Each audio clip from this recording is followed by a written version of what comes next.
Good morning students, welcome you in your English class and today I am going to revise you the chapter Ode to Ottoman. This is a poem, Ode to Ottoman by John Keats. This poem is written by John Keats, who is a great writer in English literature. John Keats was born in 1795 and died in 1821. John Keats का जो जन्म था बेटा वो 1795 में हुआ and he was died in 1821. Was one of the chief romantic poets and authored famous poems such as, वो बहुत ही कैसे रोमांटिक पोइट माने जाते थे and authored famous poems such as Endymion, bright star and would I were steadfast as thou art. These are his literary work. ये इनके literary work हैं जो उन्होंने किए हैं अपने कैरियर में. And his other odes such as ode to Grecian urn and ode to a nightingale are also very popular. उन्होंने और भी ओड्स लिखे हैं जो मैंने अभी आपको नेम बताए. These are very popular and written by John Keats. Now this poem, summary of the poem, what is tell by the John Keats in this poem. What is told by the author in our poem Ode to Ottoman by John Keats. So let's know about the summary of poem. This poem has been written by John Keats. ये जो poem है वो John Keats के द्वारा लिखी हुई है. He was a great lover of nature. जो क्या थे, बहुत ही ज़्यादा नेचर से प्रेम करने वाले थे. जो जॉन कीट्स राइटर हैं, जो जॉन कीट्स हैं पोएट है, वो नेचर लवर थे. इनकी जो मोस्टली इन्होंने जो वर्क किया वो किसके लिए किया, नेचर ब्यूटी के लिए. He always writes his ode and songs for the beauty of nature because he was a great lover of nature. And one of the greatest English poets, और English poets में जो महान कवि हुए English poet में उनमें से एक थे. He was died at the age of 26. ये बहुत ही कम उम्र की एज पर इनका देहांत हो गया. केवल 26 साल के थे. He was only 26 years old when he was died because of tuberculosis. किसके कारण से इनकी मौत हो गई बेटा, ट्यूबरकुलोसिस. इसको शॉर्ट में हम सभी जानते हैं टीबी बोलते हैं. तो इनको टीबी का रोग हो गया था जिस वजह से इनका देहांत हो गया. इन दिस पोएम, इस कविता में Keats describes the beauty and characteristics of ottoman.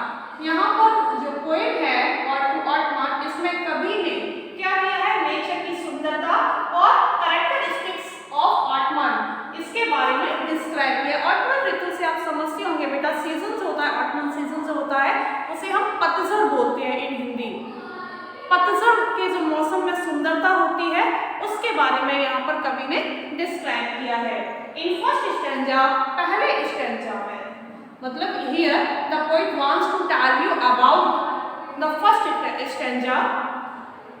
The sun and autumn are conspiring to bless trees. जो पहला स्टैंजा है उसमें जो सन है, जो सूरज है जिससे हमें रोशनी मिलती है, तो जो सन है और जो हमारा सीजन है ऑटमन, दोनों कॉन्स्पायरिंग कर रहे हैं, दोनों मीटिंग कर रहे हैं, दोनों प्लान कर रहे हैं कि वो पेड़ों को, ट्रीज को किस तरीके से ब्लेस करें, कैसे उनको ब्लेसिंग्स दें.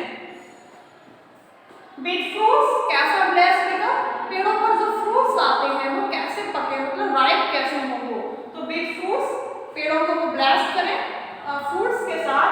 And to fill the gourd, और जो गॉड होता है, फल होता है बेटा, जैसे कि फॉर एग्जांपल लौकी, तोरी, कद्दू, पंपकिन जो होते हैं, इनको गॉड, पंपकिन तो कद्दू अलग हो गया, गॉड में आपका यही आता है, लौकी हुआ, लौकी को ही बोलते हैं. तो इसको हम फ्रूट में लेते हैं, तो इसको कैसे बड़ा कर दिया जाए, इसके आकार को कैसे बढ़ा दिया जाए, ये सारी कॉन्स्पायरिंग कौन करता है, कौन प्लान कर रहा है, सन और ottoman season. In second stanza, now in the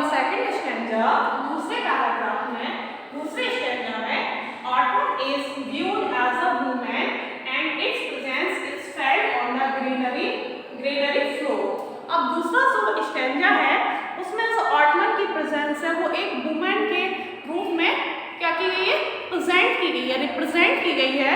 और यदि हम ऑटमन को एंड इट्स प्रेजेंस, और यदि हम इसकी उपस्थिति को जानना चाहते हैं, इस फेल्ट ऑन, तो इसको हम महसूस कर सकते हैं ऑन ग्रेनरी फ्लोर। कहाँ पर, ग्रेनरी फ्लोर पर।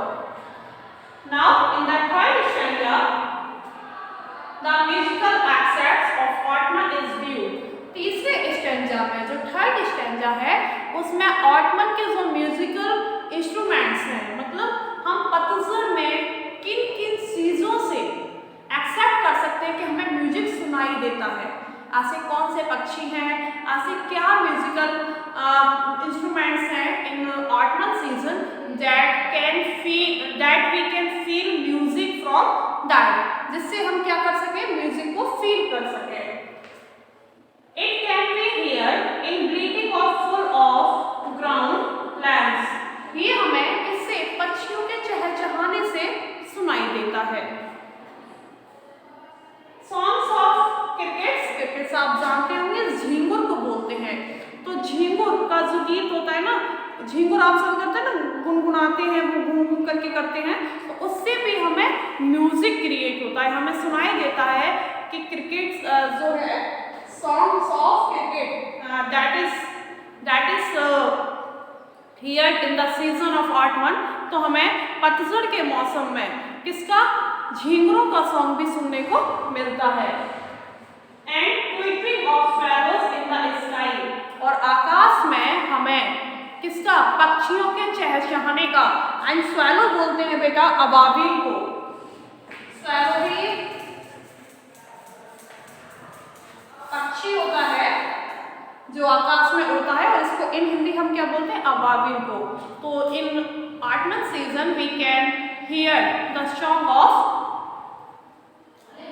swallow, the song of swallows in the sky। तो पतझड़ के मौसम में हम किसका, अबाबिल के सॉन्ग्स को भी सुन सकते हैं। तो these are the creatures from we accept the music in third stanza in this poem। I hope that you can understand easily about the theme of the poem।